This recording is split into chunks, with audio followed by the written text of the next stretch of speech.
Welcome to the second of Egypt Centre Bitesize videos. Today we're going to look at two objects in the Egypt Centre who have the numbers W2052A and 2052B. Here they are. They are two bed legs about 24 centimetres high. One is from the foot of the bed and another is from the head.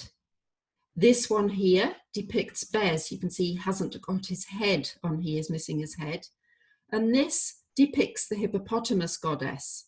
You can see her sideways on. Here is her head. And this part of the bed shown from another angle shows the belly of the hippopotamus goddess. And she's holding a knife here.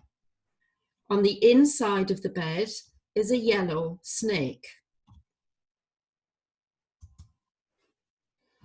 Here we have another bed from the tomb of Senedjem. It's about 3,000 years old. There are also other furniture items showing Bez and the hippopotamus goddess. For example, from the tomb of Yuya and Tuya, this is a detail from a chair. The actual example is in the Cairo Museum. It shows here Bez and Bez there, and over here we have the hippopotamus goddess. And also we have an example from the tomb of Tutankhamun, which shows a headboard decorated with Bez up here. From Hatshepsut's temple at Deir el-Bahri, on the divine birth scene, we also see these two figures again, here underneath the bed. I'll show you a close-up. You can see them there. There is a very similar scene on the birth scene of Amenhotep III at Luxor.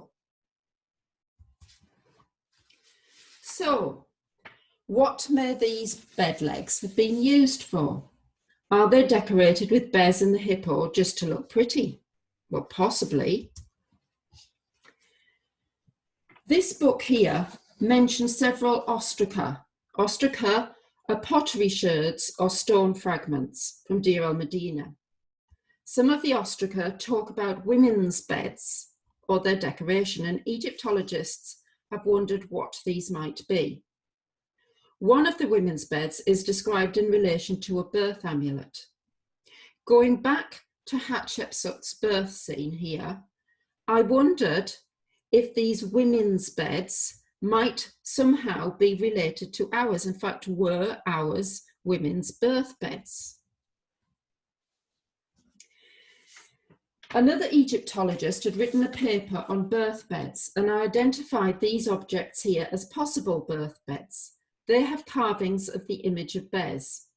Interestingly, we have a similar leg in the Egypt Centre, but this shows a lion and not Bez, although Bez and lions are very much related. But because these carved examples might possibly be birth beds, this doesn't mean ours are not.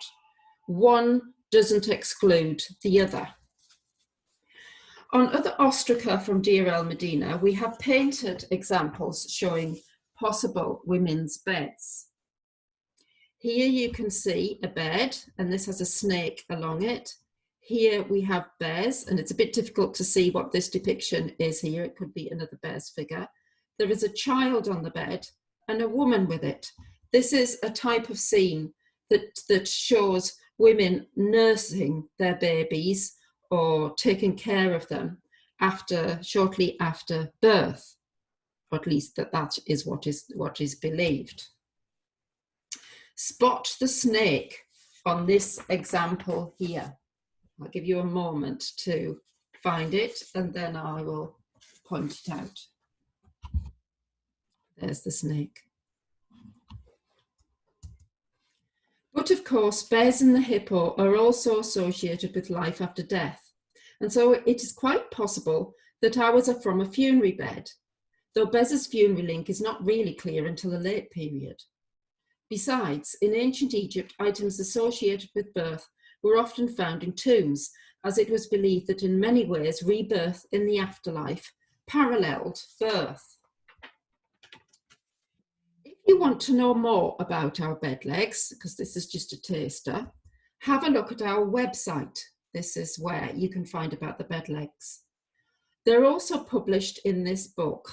Yes, it is a book by me, so it is a shameless plug. Sorry about that. So thank you for listening. The next Egypt Centre Bitesize is is going to be about the headrests that we have in the Egypt Centre.